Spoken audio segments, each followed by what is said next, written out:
राम राम जी सारे ने स्वागत है आप सभी का आपके अपने यूट्यूब चैनल ज्ञान क्रांति NH44 में। आज मैं आप सभी के साथ एक कहानी शेयर करूंगी जिसका शीर्षक है प्रगति का रास्ता। एक बार एक विद्वान व्यक्ति किसी गांव से गुजर रहा था। तभी उसे याद आता है कि उसके बचपन का एक मित्र इसी गांव में रहता है। उसने सोचा क्यों न मित्र से मिलता चलूं। वह मित्र से मिलने के लिए उसके घर जाता है, लेकिन उसने देखा कि मित्र बहुत ही ज़्यादा गरीबी और दरिद्रता में रहता है। साथ ही उसके दो नौजवान भाई भी उसी घर में रहते हैं। विद्वान व्यक्ति को घर आए देखकर उसका मित्र बहुत ही ज़्यादा प्रसन्न होता है और दोनों आपस में बात करने लग जाते हैं। बात करते करते शाम हो जाती है और विद्वान ने देखा कि उसके दो भाई घर के पिछले आंगन में जाते हैं, जहाँ पर एक बहुत ही बड़ा फली का पेड़ लगा हुआ होता है। दोनों भाई पेड़ से कुछ फलियाँ तोड़ते हैं और बाजार में बेचने के लिए चले जाते हैं। बाजार में फलियाँ बेचकर कुछ पैसे इकट्ठे हो जाते हैं, जिनसे वो खाने के लिए भोजन ले लेते हैं। दोनों भाई भोजन को लेकर घर आते हैं, लेकिन उस भोजन की मात्रा बहुत कम होती है। चारों व्यक्तियों का पेट उस भोजन से नहीं भर सकता। इसलिए एक भाई ने बहाना बनाया कि उसके पेट में दर्द है और दूसरे भाई ने बहाना बनाया कि आज उसका व्रत है।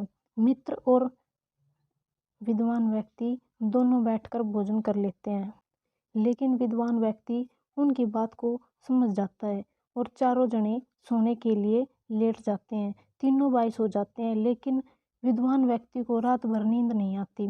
वह सोचता रहता है कि इनकी गरीबी को कैसे दूर किया जाए। मित्र की गरीबी को दूर करने के लिए विद्वान व्यक्ति के मन में एक उपाय आता है। वह रात को कुल्हाड़ी लेता है और मित्र के घर में लगा हुआ फली का पेड़ काट देता है और पेड़ को काटकर रातों रात घर से भाग जाता है। जैसे ही सुबह तीनों भाई उठे तो उन्होंने देखा कि उसका विद्वान मित्र घर पर नहीं है और उसने उस पेड़ को भी काट दिया है। तो तीनों भाइयों ने विद्वान व्यक्ति को बहुत ही ज़्यादा गालियाँ दी और तीनों भाई बैठकर रोने लगे, कहने लगे, हमारे तो जीवन का आसरा यही था, इसी से हमारा पेट भरता था, अब हम कैसे अपना गुजारा चलाएंगे। अब तीनों भाइयों के सामने समस्या ये थी कि वो अपना गुजर बसर कैसे करें, क्या काम करें कि जिससे उनका पेट का पोषण हो जाए। अब तीनों भाई भूखे मरते क्या करते। तीनों भाई काम करने के लिए घर से बाहर जाते हैं। ऐसे ही 3-4 वर्ष बीत जाते हैं और 3-4 वर्षों में तीनों भाइयों ने बाहर काम करके बहुत सारा धन अर्जित कर लिया और उनकी दरिद्रता भी दूर हो गई।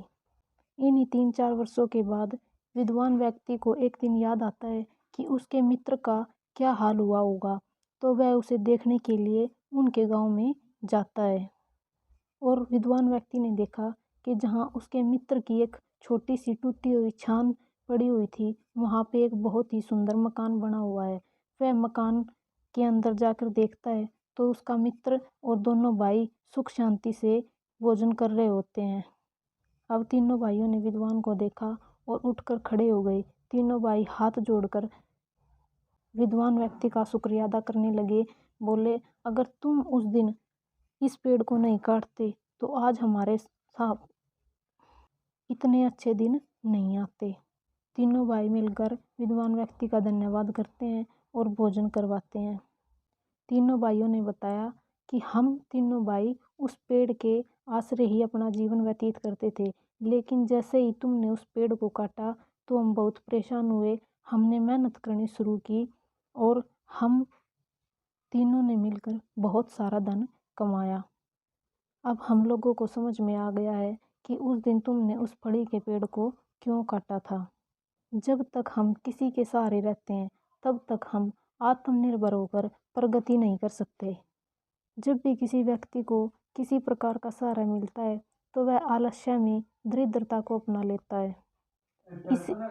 इसी प्रकार हम सभी के जीवन में बहुत सारे फली के पेड़ लगे हुए होते हैं, जिनको एक झटके में उखाड़ कर फेंक देना चाहिए, जिससे हम आलस्य को छोड़कर मेहनत करें और प्रगति करें। हर व्यक्ति को सफल जीवन जीने के लिए अपने सुविधा क्षेत्र से बाहर निकलना पड़ता है और इसी तरह से मेहनत करके काफ़ी लोगों ने अपने जीवन में बहुत ज़्यादा बड़ी बड़ी सफलताएं अर्जित की हैं। आप सभी को यह कहानी कैसी लगी कमेंट सेक्शन में ज़रूर बताना। अगर वीडियो अच्छी लगी तो लाइक करना, शेयर करना, कमेंट करना। इस तरह की और बहुत सारी कहानियाँ सुनने के लिए आप इस चैनल को सब्सक्राइब ज़रूर करना।